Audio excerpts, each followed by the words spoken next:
আসসালামু আলাইকুম। আশা করি সকলে ভালো আছেন। শুরু করছি থাইল্যান্ডের ট্রিপ দিয়ে। দিনটা ছিল 2 ডিসেম্বর 2024, মানডে। ফ্লাইটের টাইম ছিল 11টা 20। ইন্টারন্যাশনাল ফ্লাইট থাকার কারণে 3 ঘন্টা আগে এয়ারপোর্ট যেতে হয়। সে চিন্তা করে সকাল 7:30টার দিকে বাসা থেকে রওনা হলাম এয়ারপোর্টের উদ্দেশ্যে। আল্লাহর রহমতে সকাল 8:30টার দিকে এয়ারপোর্ট পৌঁছে গেলাম। 1 ঘন্টা লাগলো এয়ারপোর্ট পৌঁছাতে। Luggage, boarding pass, immigration complete সবকিছু মিলে সময় লেগে গেল 1 ঘন্টা। বাই দ্য ওয়ে, ইমিগ্রেশন ছিল একদম স্মুথ, কোনো কোশ্চেনই করেনি আমাকে। বোর্ডিং গেট ওপেন হবে 10:30টার দিকে। চিন্তা করলাম সময় কিভাবে পাস করা যায়, তাই চলে গেলাম আমেরিকান এক্সপ্রেস লাউঞ্জে। ব্রেকফাস্টও করে ফেললাম সেখানে। 12টার দিকে চলে গেলাম বোর্ডিং গেটের সামনে। যেয়ে দেখি বোর্ডিং গেট এখনো ওপেন হয়নি। আমাদের ফ্লাইট রেডি করা হচ্ছে ব্যাংককের জন্য। আমার ভিসা প্রসেসিং এর জন্য হেল্প করেছিল ট্রাভেলসের এজেন্সির জাহিদ ভাই। খরচ হয়েছিল মাত্র 4200 টাকা।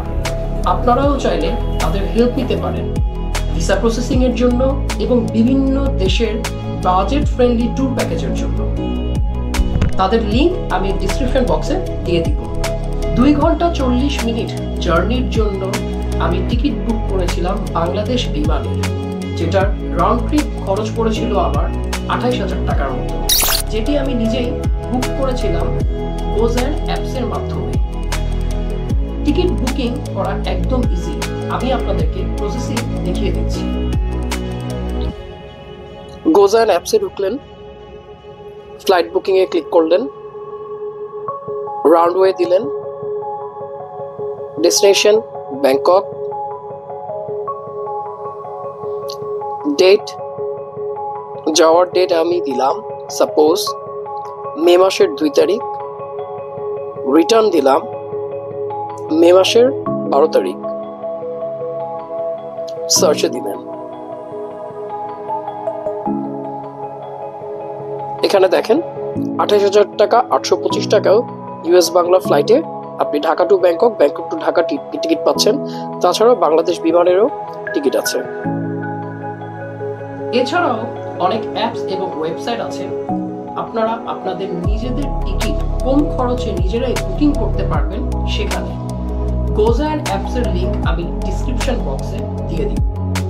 আমার ফ্লাইট প্রায় 20 মিনিট ডিলে হয়েছিল। ফাইনালি এটিসি টাওয়ার থেকে পারমিশন পেল ফ্লাই করার ব্যাংককের উদ্দেশ্যে রওনা হওয়ার জন্য। ফ্লাই করার কিছুক্ষণের মধ্যে আমাকে খাবার সার্ভ করা হলো। খাবারের মেনুতে ছিল চিকেন বিরিয়ানি উইথ ভেজিটেবল, একটি ডেজার্ট, সফট ড্রিঙ্কস এবং টি অর কফি। আলহামদুলিল্লাহ, বাংলাদেশ বিমানের খাবার এবং সার্ভিস ভালোই ছিল। থাইল্যান্ডের সময় অনুযায়ী দুপুর 3টার দিকে ফ্লাইট ল্যান্ড করল। আলহামদুলিল্লাহ, বাংলাদেশের ইমিগ্রেশনের চেয়ে থাইল্যান্ড ইমিগ্রেশন ছিল আরো স্মুথ। লাগেজ কালেক্ট করতে 10 মিনিটের মতো সময় লেগেছিল। হাতে সময় ছিল তাই মোবাইলের সিম কার্ড কিনে ফেললাম এয়ারপোর্ট থেকে। আমি 8 দিনের একটি প্যাকেজ নিয়েছিলাম, যার খরচ পড়েছিল 399 বাত, বাংলা টাকায় অলমোস্ট 1500 টাকা। এটি পেমেন্ট করতে হয়েছিল ক্যাশ পাতে। সুবর্ণভূমি এয়ারপোর্ট ঘুরে ঘুরে দেখলাম এবং 7-Eleven থেকে স্ন্যাক্স অ্যান্ড সফট ড্রিঙ্কস খাওয়ার জন্য নিয়ে নিলাম। ভিসা অ্যান্ড মাস্টার কার্ডের এক্সেস বেশিরভাগ জায়গায় অ্যাভেলেবেল পাবেন এই এয়ারপোর্টে। এয়ারপোর্টটা খুবই সুন্দর এবং সিস্টেমেটিক। কবে যে বাংলাদেশ এয়ারপোর্ট আমাদেরকে এরকম সার্ভিস দিতে পারবে। আশা করছি থার্ড টার্মিনালটা চালু হয়ে গেলে আমরা এরকম সার্ভিস পাবো ইনশাআল্লাহ। সুবর্ণভূমি এয়ারপোর্ট থেকে রাত 10:40 ফ্লাইট ছিল ফুকেটের উদ্দেশ্যে থাই এয়ারলাইন্সে। টিকিট বুকিং করেছিলাম trip.com থেকে। প্রসিডিওর খুবই ইজি। আমি দেখিয়ে দিচ্ছি আপনাদেরকে কিভাবে টিকিট বুকিং করবেন। ফ্লাইট বুকিং এ গেলেন, ব্যাংকক এয়ারপোর্ট সার্চ দিলেন, ডেস্টিনেশন ঠিক করলেন ফুকেট। আমি মে মাসের 2 তারিখ টাইম ঠিক করছি, সার্চ দিলেন। এখানে বিভিন্ন টাইমে আপনারা যেভাবে বাংলাদেশ থেকে এখানে ব্যাংকক পৌঁছাবেন সেই টাইম অনুযায়ী আপনি আপনার মিনিমাম 5 থেকে 6 ঘন্টা হাতে রেখে এখান থেকে ফ্লাইট বুকিং কনফার্ম করবেন। এছাড়াও প্রত্যেকটা অ্যাপসই গোজেন অ্যাপসের মতো সবই ইজি। আপনারা যদি বিভিন্ন অ্যাপসের মাধ্যমে কম টাকায় চেষ্টা করলে তখন আপনি সরাসরি দেখতে পারবেন। ডিসক্রিপশন ডেসক্রিপশন বক্সে আমি লিংক দিয়ে দিই। এটি করার কারণ হচ্ছে বাংলাদেশ থেকে ডিরেক্ট ফ্লাইট ফুকেটের টিকিট বুকিং করতাম, সেই ক্ষেত্রে খরচ অনেক বেশি পড়ত। তাই আমি আরেকটি অ্যাপসের মাধ্যমে ব্যাংকক টু ফুকেট এয়ারপোর্টের টিকিট বুকিং করেছিলাম, যার খরচ হয়েছিল ৬,৮০০ টাকার মতো। আপনারা চাইলে এভাবে বিভিন্ন অ্যাপসের মাধ্যমে চেক করে নিতে পারেন, যেটি করলে আপনাদেরও খরচ কম পড়বে। কিন্তু অবশ্যই চেষ্টা করবেন হাতে সময় রেখে টিকিট কাটতে, বিকজ ইন কেস বাংলাদেশে এয়ারপোর্টে ফ্লাইট ডিলে হয় দেন রিস্ক হয়ে যাবে। আমি কিন্তু 7 ঘন্টা হাতে রেখে টিকিট বুকিং করেছিলাম। আপনারা চেষ্টা করবেন মিনিমাম 6 থেকে 7 ঘন্টা হাতে রেখে টিকিট বুকিং করার। এছাড়াও ব্যাংকক থেকে বাই রোডেও ফুকেট যাওয়া যায়।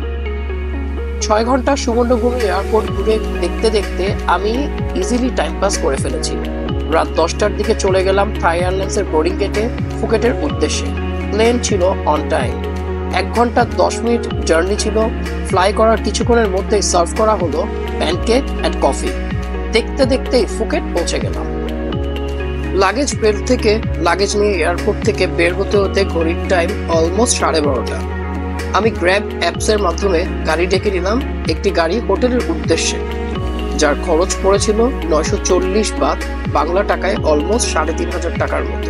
আপনারা মোটর বাইক, সিডান কার, 7 সিটার পিকআপ, জিপ অনেক ধরনের অপশনের গাড়ি পেয়ে যাবেন। পাতং বিচের কাছাকাছি পাতং যাওয়ার রোডে কিছু জায়গা ছিল বিল ক্রসিং। রাস্তা কি সুন্দর, 8 থেকে 10 লেনের রাস্তা। রোড খুবই সুন্দর, জোস ছিল। 40 মিনিটের মতো লাগলো হোটেল এসে পৌঁছাতে। ফুকেটের ট্রিপ শুরু করলাম কিভাবে তা জানতে চাইলে সাবস্ক্রাইব করুন আমার চ্যানেলে, so you don't miss out. Next part of this amazing trip is coming soon. Bye bye.